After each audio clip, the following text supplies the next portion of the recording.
राष्ट्रीय जनता दल के चुनाव चिन्ह पर। और आने वाले समय में निश्चित रूप से हमने जो कहा है, मेरी कथनी और करनी में कोई अंतर नहीं होगा। और आने वाले दिन में खजौली के जो वर्तमान व्यवस्था है उसको नई व्यवस्था में लाएंगे। किन मुद्दों को आधार बनाकर आप लोगों के बीच जा रहे हैं? आप जानते ही हैं हमारी पार्टी का जो कई प्रकार की घोषणाएं हैं, उन घोषणा पत्र को लेके जाते हैं।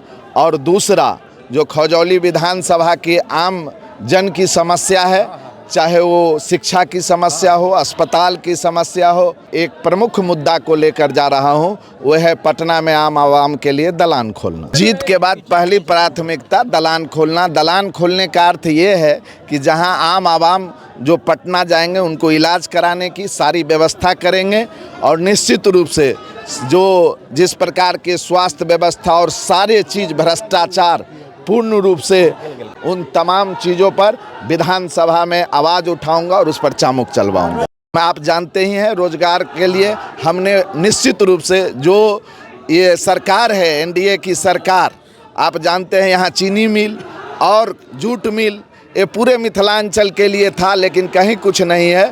और निश्चित रूप से आने वाले दिन में हम एक नई रोजगार नीति लाएंगे और आम आवाम के बीच जाएंगे।